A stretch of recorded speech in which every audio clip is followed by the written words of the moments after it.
¿Qué tal? ¿Cómo están amigos y amigas de esta comunidad? Como siempre un gusto, como siempre un placer que nos acompañen. ¿Qué opinan ustedes de la visita que hicieron Claudia Sheinbaum y Xóchitl Gálvez al Vaticano?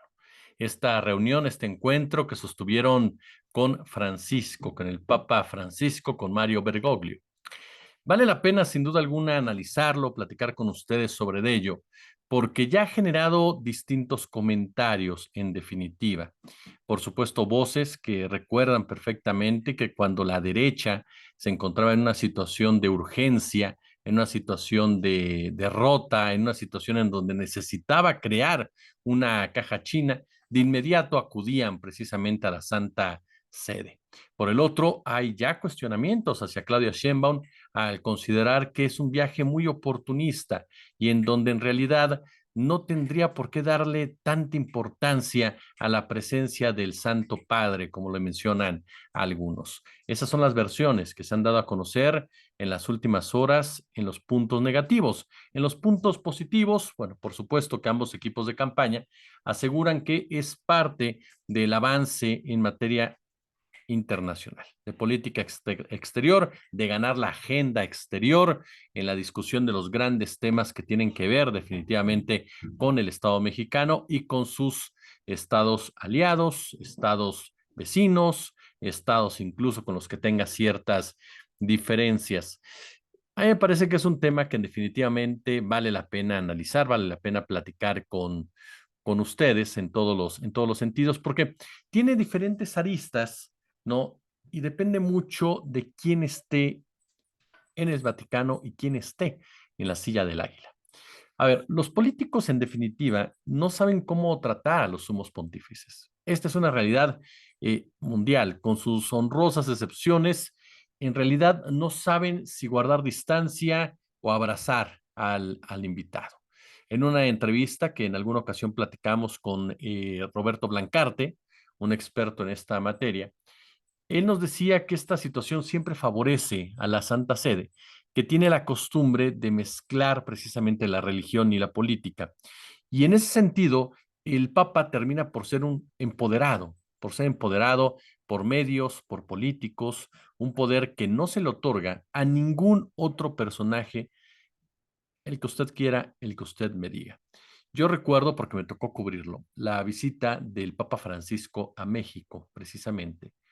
Y vaya que generó diversos comentarios por la personalidad de Francisco y porque sus antecesores habían mostrado una dualidad muy particular en relación a nuestro país y por el discurso que manejaba Francisco y que marcaba distancia con Juan Pablo II y con Joseph Ratzinger, sobre todo en un tema, en dos temas que en México en esa época e incluso en la actualidad, sin duda alguna, están ahí en el candelero. Hablamos de la violencia y hablamos, por supuesto, de la pobreza, de la desigualdad. La Santa Sede y México, hagamos un poco de historia, la Santa Sede y México restablecieron lazos, usted corríjame, el 21 de septiembre de 1992. Los habían roto, los habían suspendido en 1861 con la separación de la Iglesia y el Estado del presidente Benito Juárez, lo que reforzó la actual Constitución de 1917 y que estableció precisamente una nación secular. Por ello, fue necesario restituir la relación basado sobre todo en una reforma, si no mal recuerdo, la reforma al artículo 130 de nuestra Carta Magna, y promulgar la Ley de Asociaciones Religiosos y Culto Público, que reconocía la personalidad jurídica, ¿sí? Jurídica de las iglesias y asociaciones religiosas. La relevancia, en definitiva, que para el Vaticano tiene México está fuera de discusión. Detrás de Brasil, México juega un papel importante en el número de creyentes, de católicos, ¿no? Se calcula que en México hay casi 98 millones de personas que profesan esa fe, ¿no? Insisto, la segunda cifra más alta después del país de sudamericano. Sin embargo, yo siempre he pensado que las cifras hay que saberlas leer, hay que saberlas interpretar y hay que profundizar más allá del número. ¿Cuántos de esos 98 millones son católicos activos. ¿Cuántos de esos 98 millones se dicen católicos? ¿Cuántos de esos 98 millones les importa realmente lo que opine la religión católica o lo que opine el líder de la religión católica? ¿Cuántos de esos 98 millones se ven influenciados por una fotografía, por una sonrisa, por un respaldo del Papa a algún personaje de la política religiosa? Me queda claro que fue fundamental para Carlos Salinas de Gortari, porque fue Carlos Salinas de Gortari el que llevó a cabo precisamente este acercamiento ya oficial, este restablecimiento de las relaciones. Era clave precisamente apoyarse en la figura de Juan Pablo II, sobre todo porque en ese momento Juan Pablo II, hoy ya bastante cuestionado por su protección a los pederastas, en ese momento, gracias precisamente a toda una campaña mediática de verdad impresionante, pues contaba con una enorme credibilidad entre el pueblo mexicano, que a diferencia de estas épocas, de este 2024, tenían un mayor apego precisamente a la figura papal y, por supuesto, a las reglas de la doctrina católica. Incluso de ahí salió aquella frase, la recuerda, en donde se aseguraba que en México, si hubiera votaciones y participara un sacerdote, ese sacerdote sería el que se sentara en la silla del águila. Juan Pablo II fue un animal político, en toda la extensión de la palabra, un hombre que sabía perfectamente vender su apoyo, su respaldo, que nunca, nunca daba nada a cambio de nada. Él sabía perfectamente que si Salinas quería su bendición, Salinas tenía que restablecer las relaciones y tenía que empoderar a la iglesia definitivamente en nuestro país, aun y cuando se vivía en un amaciato, seamos claros, realmente la separación iglesia-estado en muchos sentidos sí estaba en la Constitución, sí le permitía al gobierno respirar un poco, no de las presiones religiosas, someter a la religión, a los sacerdotes, a la élite religiosa, al control político, no al revés como sucedía a principios del siglo pasado, pero siempre estaban ahí presentes y siempre se apoyaban de manera mutua. La iglesia, sobre todo la jerarquía católica, siempre estuvo del lado de los poderosos, siempre manipuló muchas cosas para impedir que se supiera la verdad, para impedir precisamente que hubiera un México mucho más justo, mucho más parejo. Ve el caso de Norberto Rivera. Norberto Rivera, que fue durante años la cabeza de una iglesia católica totalmente corrupta, una iglesia católica totalmente empresarial que vendió hasta los derechos de la Virgen de Guadalupe, una iglesia católica que amparó, protegió a pederastas, que se lanzó de cacería literalmente cuando la prensa, cuando las víctimas se atrevieron a alzar la voz y dieron a conocer las porquerías que hacía Marcial Maciel y todo su séquito de los legionarios de Cristo, y por supuesto sacerdotes de otras órdenes. Censuraron, torturaron, desaparecieron, callaron, intimidaron a las víctimas y a la prensa, mostrando hasta dónde llegaba precisamente el control de la Iglesia Católica sobre medios y sobre políticos, que en definitiva se lavaron las manos, ¿no? Y estamos hablando ya de la década de los noventas, de los 2000, cuando estalló todo este escándalo en nuestro país. No estamos hablando de 1940 ni mucho menos, ¿eh? Y ahí también se veía esta mano por parte de los católicos, por parte de la Iglesia Católica, y no porque sea peor la Iglesia Católica a otras, ¿eh? Están más o menos por lo mismo, todas ven la religión y la fe como un verdadero negocio. Salinas necesitaba ese apoyo, definitivamente. Necesitaba ese acercamiento, necesitaba apoyarse en la credibilidad precisamente que tenía en ese momento Juan Pablo II, un actor político determinante de su época. Basta ver, por ejemplo, las relaciones que tenía con Ronald Reagan, las relaciones que tuvo con Margaret Thatcher, el peso que llevó a cabo para tumbar al gobierno de Lech Walesa en Polonia, un hombre que fue determinante para el capitalismo, determinante, que impidió el avance del socialismo, del comunismo. Un hombre que sí fue víctima de los nazis en su tierra natal, pero que después, al llegar al poder de la religión más importante de este planeta, se comportó de una manera verdaderamente cómplice y fortaleció un sistema totalmente alejado de las verdaderas causas. Y hay diferentes episodios, por eso les decía, depende de quién estaba sentado en la silla del águila para ver cuál era la relación que tenía con el Vaticano. No se lo va a dar en orden, se lo va a dar como vaya ahorita acordando. Usted ayúdeme si se me va algún dato.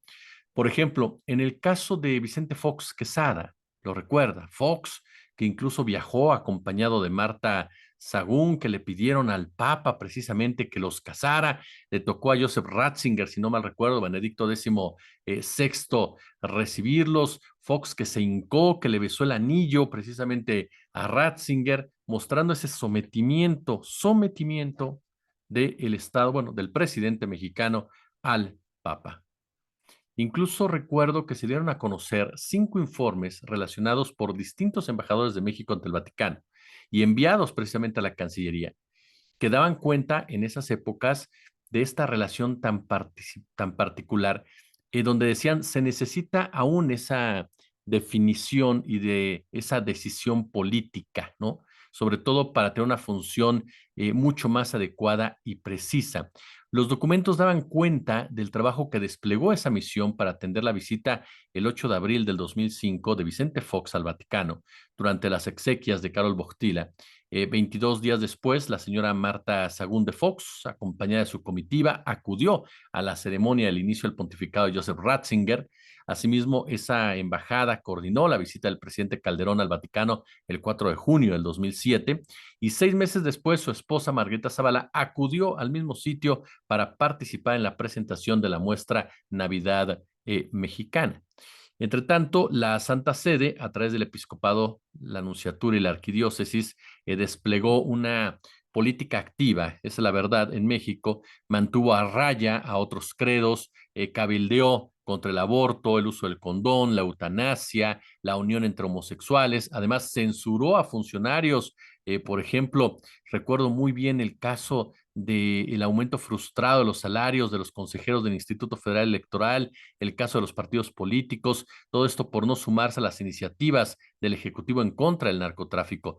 Recuerdo muy bien cómo la jerarquía católica, la Santa Sede, cuestionaba particularmente al PRD por su respaldo al aborto, por su respaldo al matrimonio homoparental y porque decían no quieren el bienestar de México porque no apoyan la guerra de Felipe Calderón Hinojosa en contra del crimen organizado.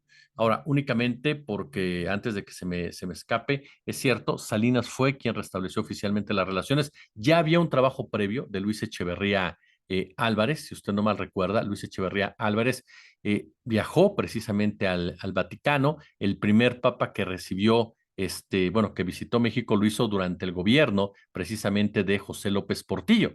José López Portillo que cuando recibe a Karol Wojtyla le da la mano y le dice, lo dejo, ¿no? Lo dejo con su feligresía, ¿no? Pero que hubo una reunión entre ellos dos lejos de las cámaras, ¿no? Un encuentro lejos de las cámaras, de los reportes periodísticos, en donde José López Portillo, pues también se hincó ante la figura de el Santo Padre, como le dicen algunos. Pero eso fue la época de Fox, de Peña, Echeverría, Salinas, López Portillo. Este, como lo reitero, no sé, esta dualidad, esta hipocresía moral, en donde por un lado decían el Estado laico, la separación de iglesia-Estado, y por el otro aceptaban todo tipo de recomendaciones, todo tipo de señalamientos, permitían que la iglesia se involucrara directamente en políticas públicas, permitían que la iglesia jugara un papel importante en el control político, en la manipulación social de las poblaciones para seguir enriqueciendo a los de siempre y fastidiando a los que menos tienen. La Iglesia, el Vaticano, en la época de el señor Karol Wojtyla, de Juan Pablo II y de Joseph Ratzinger principalmente, incluso el propio Francisco, a pesar de su discurso, ha sido una iglesia totalmente neoliberal, si tenemos que situarla en un lado de la economía, en un lado de la política. Ha sido una iglesia de derecha. Jamás ha sido una iglesia cercana a los pobres. Hace muchas, pero muchos años que el Vaticano como tal y la élite religiosa de este país está totalmente alejada de la gente que más lo necesita. Recuerdo cuando Peña Nieto fue al Vaticano, ¿no? En donde se evidenció su propio oportunismo, ¿no?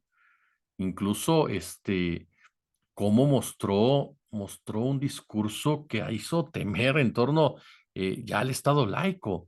Y hubo crónicas periodísticas que mostraban a un Peña Nieto y un Papa Francisco en donde pasaron revista a algunos aspectos de la vida de nuestro país en materia política. Es decir, no solamente fue una reunión de un católico hacia el líder de su religión, sino de dos jefes de Estado en donde uno de ellos acepta que el otro le haga sugerencias sobre las leyes de su país.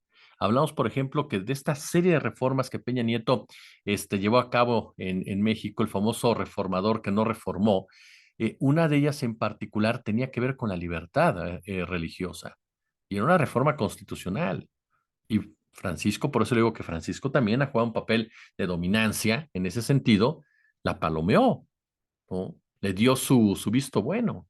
Y ese es uno de los puntos más peligrosos del acercamiento de los presidentes con los papas, que tanto les permiten precisamente involucrarse, ir más allá de lo que realmente tendría que ser una relación, si lo queremos ver de entrada, de un líder religioso y un jefe de Estado, o incluso y sobre todo, de dos jefes de Estado. Porque a final de cuentas, el Papa es un jefe de Estado. Es como si tú aceptas que vengan de Estados Unidos, de Canadá, de donde sea, a decirte qué leyes sí, qué leyes no. No digo porque no haya sucedido, sino porque tiene el mismo peso, exactamente el mismo peso, ¿no? Recuerdo, le reitero, me tocó escuchar muchas veces esos discursos cuando estaban las visitas del Papa y demás. Y me llama mucho la atención cómo los gobiernos, sobre todo los gobiernos ya de la época neoliberal, hablaban mucho de la educación pública, ¿no? Por ejemplo, pero cómo constantemente se hacía la propuesta de que hubiera educación religiosa en escuelas públicas. Y eso, por supuesto, generaba debates, controversias muy, pero muy fuertes, y siempre estaba detrás el Partido de Acción Nacional cuando estaba en el poder, por ejemplo. Y a cambio, por supuesto, la iglesia hablaba de los beneficios de acercar a los niños a Dios. El gran punto es que no todos los niños creen en el mismo Dios. Entonces, ¿por qué tenía que imponerse la educación religiosa en las escuelas públicas? Si precisamente la escuela pública es laica. ¿Por qué? Porque no pueden imponerte ningún tipo de doctrina como tal, ¿no? Y es ahí donde hablamos del oportunismo, el oportunismo político. Me tocó ver cuando vino Francisco, la reiteraba, cómo estaban todos los políticos, ¿no? Esos mismos que hablaban de la separación de iglesia y Estado y demás, sentaditos, muy sentaditos, muy emocionados, queriéndose tomar la foto con Bergoglio, ¿no? Todos queriendo estar cerca de él, todos queriéndose bañar en agua bendita, purificarse con la bendición del Santo Padre, como si de verdad esto fuera suficiente para olvidarnos de todas sus porquerías.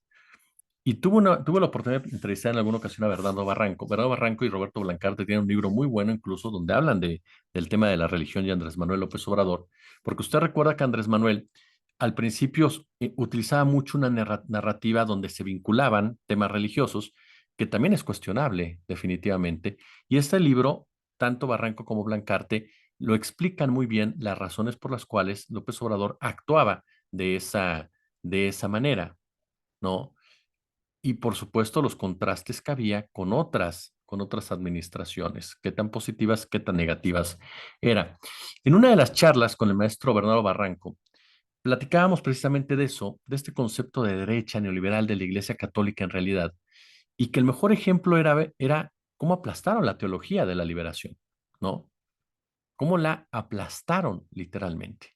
Por cierto, paréntesis, hay un libro muy bueno del teólogo peruano Gustavo Gutiérrez, ¿no? Que se titula Teología de la Liberación, Perspectivas, del teólogo Gustavo Gutiérrez. Le reitero, un libro que marcó definitivamente una época en el continente, que condensó una nueva visión de ser iglesia en América Latina, una obra que es un antes y un después en la práctica de la fe de miles de cristianos, que incluso está traducido a 12 lenguas, si no mal recuerdo, vietnamita, japonés y demás. Échele un ojo. Mire, la teoría de la liberación no solo fue un discurso novedoso sobre Dios, también representó movimientos sociales. Estábamos ante una de las grandes corrientes teológicas del siglo XX, que fue combatida hasta la saciedad por el Vaticano de Boctila y de Ratzinger, de Juan Pablo y de Benedicto. Bueno, casi la silenciaron de los ámbitos eclesiásticos. La teología de la liberación propuso que la Iglesia asumiera un rol decidido en materia de compromiso con los más pobres, con los grupos excluidos, es decir, una verdadera visión social, de justicia social. Porque, ojo con este punto, ponga mucha atención cuando se expresa el tema justicia social. Los oligarcas, personajes como Slim, como Salinas Pliego, como Azcárraga, nunca lo dicen. Los líderes políticos de esas élites nunca lo dicen. Nunca hablan de justicia social, porque la justicia social es realmente lo que requieren los países de América Latina, por citarle un ejemplo, los de África, para tener una mayor igualdad, para combatir las enormes asimetrías, para que los ricos dejen de ser tan ricos y para que la riqueza se distribuya de manera adecuada. Bueno, la teología de la liberación buscaba precisamente la justicia social, pero fue bajo el pontificado de Juan Pablo II en donde se le miró con total desconfianza, en donde se hablaba que era el comunismo con sotana, en donde se hablaba que eran movimientos que retaban al sistema. Claro, pues era un sistema que no funcionaba, que estaba ahogando a los más pobres, pues por supuesto que lo tenía que retar y por supuesto que los sacerdotes que sí comulgaban con esa teología eran gente de bien, eran gente honesta, era gente que estaba en el día a día, en los pueblos, en las sierras, en los lugares en donde se dan cuenta cómo opera el crimen organizado, cómo mata el crimen organizado, cómo mata el Estado, cómo mata la economía criminal. Por supuesto que estaban a favor de esa teología de liberación y por supuesto que la élite como Roberto Rivera y como todos ellos no estaban a favor de eso. Juan Pablo II marcó mucha de su historia con la protección para los pederastas, pero también con el aplastamiento de esta teología de la liberación, ¿no? Imponiendo disciplinas internas, realineando, perdón usted, las fuerzas centrífugas que temían podrían llegar a amenazar la identidad de la iglesia. En América Latina se conoce como operó un proceso de represión. Mataron a un sacerdote en El Salvador, lo recuerdo, Oscar Romero, a pesar de que él le suplicó a Juan Pablo II que lo ayudara. Juan Pablo II se volteó, le dijo, es tu responsabilidad, ¿no? Incluso marginaban a los teólogos, a los sacerdotes que creían en la teología de la liberación. Se modificaban contenidos en los seminarios, se nombraban obispos conservadores que en su desempeño minaron los nuevos ensayos pastorales y alejaron a la iglesia de los pobres. Alejaron a la iglesia de los pobres. Fue un periodo denominado por el gran teólogo Hans Kuhn como el invierno eclesial. Por eso, y con esto concluyo, la visita de Claudia, la visita de Xochitl, a mí me parece muy oportunista, más allá de simpatías políticas o antipatías políticas. A mí me parece que no tenían nada que ir a ver al Papa en este momento, más allá de esa intención de generar una empatía en un sector del electorado, más allá de generar algún tipo de acercamiento que a todas luces en todos estos años solamente ha servido para empoderar al Vaticano y que ha dejado muy poco, pero muy poco a México como un país, sobre todo al México que la propia Iglesia Católica, el propio Vaticano, olvidó, que es el México de los pobres. Pero déjenme su comentario, déjenme su punto de vista, ¿no? ¿Están de acuerdo? ¿No están de acuerdo? Por supuesto, ya lo sabe, como siempre un gusto, como siempre un placer. Solamente si le digo, hay una diferencia, estoy de acuerdo. No, Xochitl sí lo hace con una finalidad de que la rescaten, sacar algo definitivamente. Se declara profundamente católica.